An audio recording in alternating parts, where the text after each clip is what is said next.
I went to college. I went and worked out 5 hours a day. And I was working on construction. Because in those days in bodybuilding, there was no money. I didn't have the money for food supplements or anything. So I had to go to work.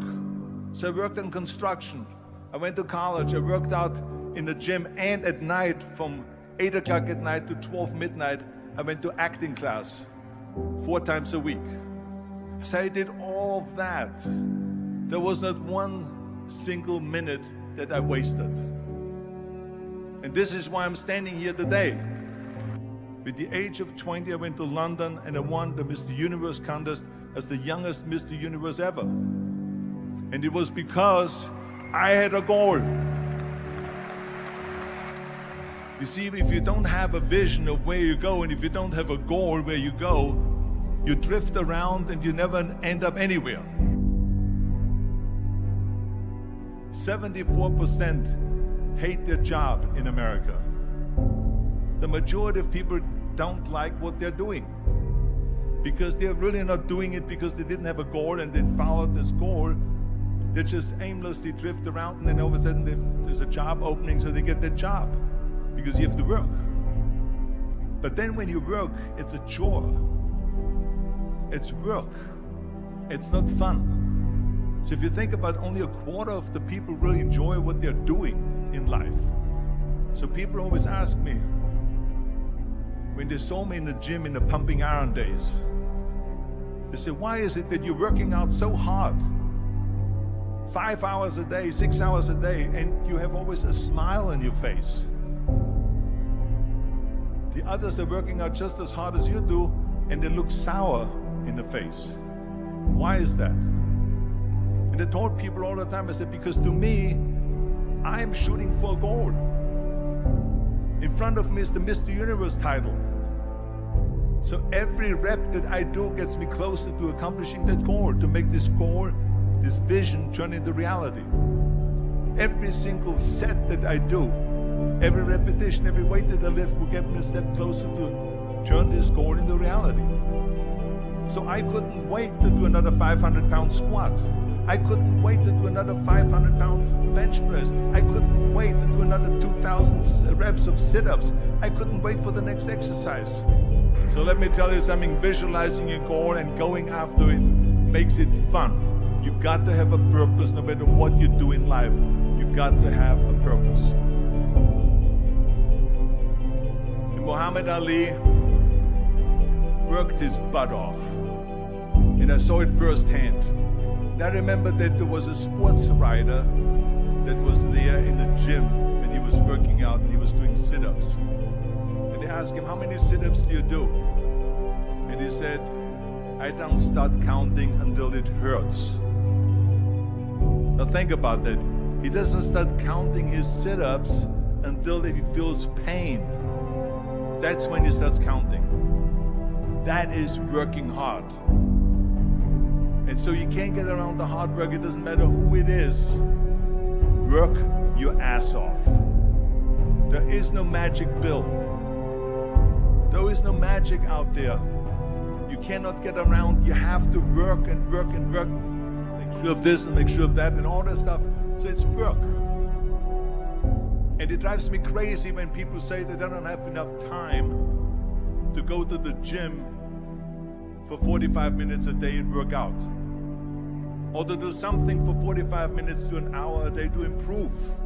If it is physically improve or if it is mentally to improve. Imagine you read 1 hour a day about history. How much you will learn after 365 hours in 1 year.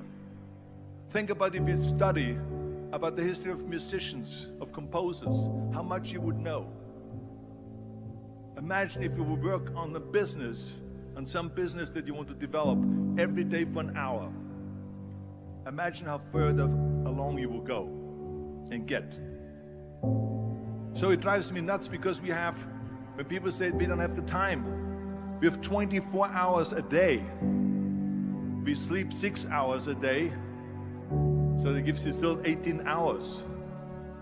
There's someone shaking their head out here in front. They say probably, I don't sleep 6 hours, I sleep 8 hours, right? Or just sleep faster. So we have 18 hours a day. The average person works around 8 to 10 hours. So let's assume it's 10 hours, so we have 8 hours left. Then you travel around an hour a day, maybe 2 hours a day. So now you have still 6 hours left. So what do you do with these 6 hours? What do you do with these 6 hours? Then we eat a little bit, then we schmooze a little bit, talk a little bit to people and all that stuff.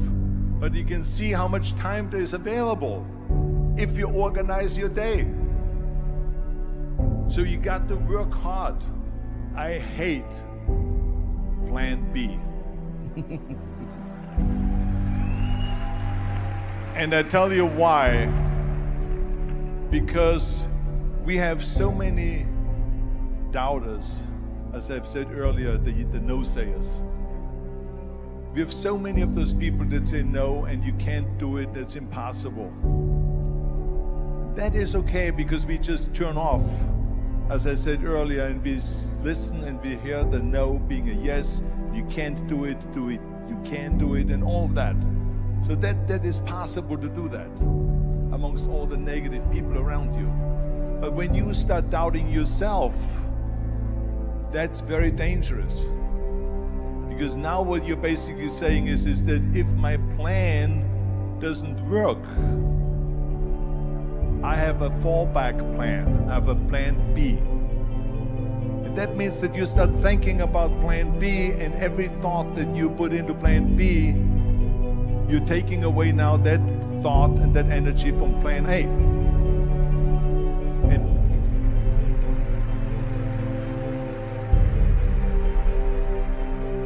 And it's very important to understand that we function better if there is no safety net, because plan B becomes a safety net. It says that if I fail, then I fall and I get picked up and I have something else there that will protect me. And that's not good, because people perform better when there's no safety net. People perform better in sports and everything else if you don't have a plan B. I'm telling you, I've never ever had a plan B. I made a full commitment that I'm gonna go and be a bodybuilding champion. I made a full commitment that I'm gonna be in America. I made a full commitment that I'm gonna get in the show business and I'm going to be a leading man. No matter what it takes, I will do the work. I will do the work over and over and over until I get it. And the same was in politics, in everything like that. So to me, it is very dangerous to have a plan B, because you're cutting yourself off from the chance of really succeeding. And the reason, one of the main reasons why people want to have a plan B is because they are worried about failing. What is if I fail, then I don't have anything else? Well, let me tell you something, don't be afraid of failing, because there's nothing wrong with failing. You have to fail in order to climb that ladder. There's no one that doesn't fail. Michael Jordan said in one of his interviews, when they said, "You're unbelievable, you're the greatest basketball player of all times." I mean, tell me about that. And he says, well, you're just mentioning the successes. But he says, for me to become the greatest basketball player, I missed 9,000 shots when I was playing basketball at the NBA games. So during these games that he was so successful, he missed 9,000 shots. Does it make him a failure? No.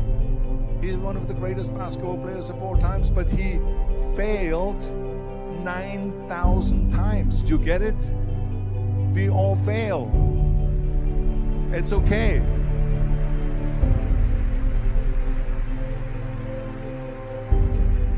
What is not okay is that when you fail, you stay down. Whoever stays down is a loser. And winners will fail and get up, fail and get up, fail and get up. You always get up. That is a winner.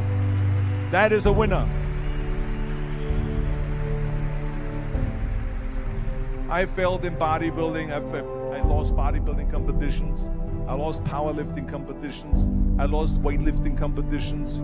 I had movies that went in the toilet and that were terrible and got the worst reviews.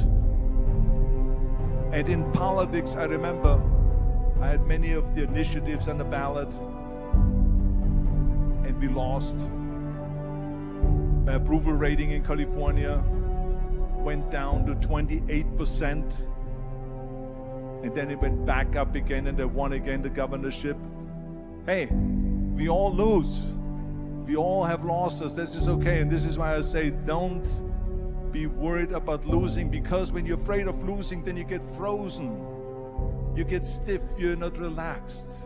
You got to be, in order to perform well in anything, if it's in boxing or if it is on your job or with your thinking, is only happening when you relax. So relax. It's okay to fail. Let's just go all out and give it everything that you got. That's what it is all about. So don't be afraid to fail.